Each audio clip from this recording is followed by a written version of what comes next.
Welcome back to the Biofield Hacker channel. As always, before we dive in, just a quick note, I'm not a medical, psychological, legal, or financial expert.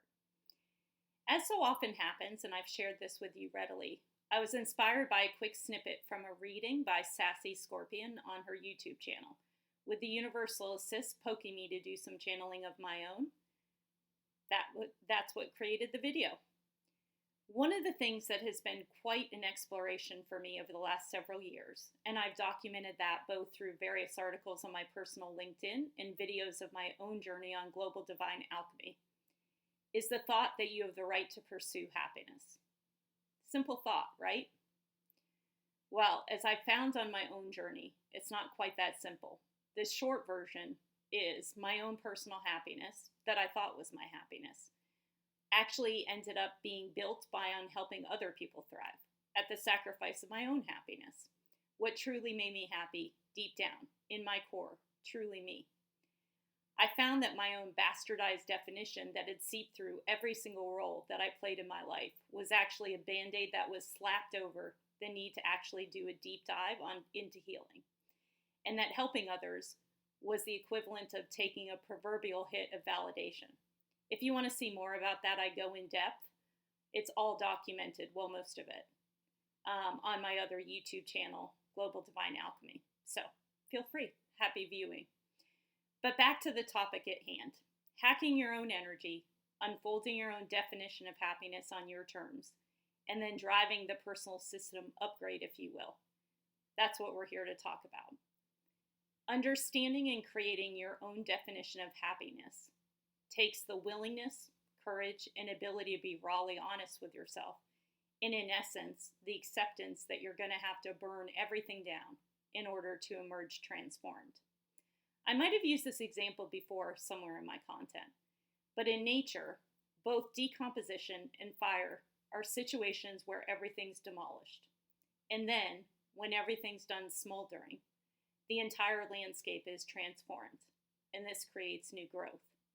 The decay has been burned away, the old no longer exists as it was, and everything's been transmuted into net new.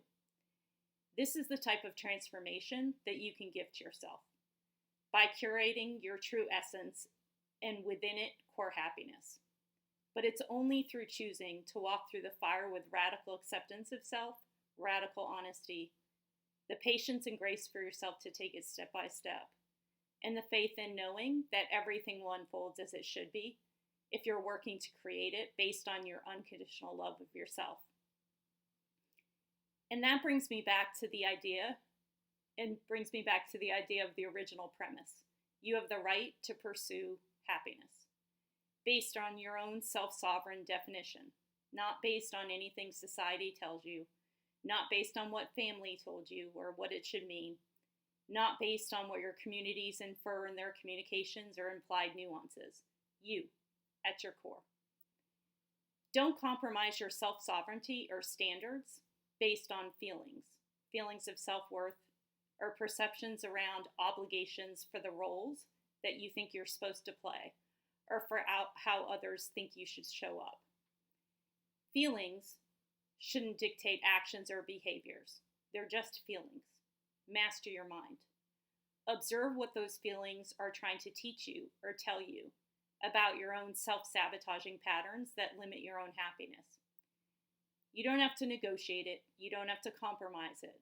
You have to curate it for you. And in order to curate it, you need to be crystal clear on what it means to you at your core. And then set up your operational boundaries around your actions and behaviors. Your time, your resources, your love, your engagement, all of that support your said definition of what your happiness is. Just like anything else, what is the vision? And then how do you operationalize it? And then prioritize manifesting your vision. Make it your priority. Because that is you and your best and highest energy, living your most abundant life. And as I always say, you'll attract the energies that you're putting out in thoughts, actions, and behaviors. So time for a quick field hack that gives you a little slice of light for your happiness And again, if you want to see more in-depth programs, you can find them on biofieldhacker.io. All right, so back to our hack. Take some time on your own to relax, be peaceful, and reflect on the following questions. And what I would say to you is be rawly honest with yourself.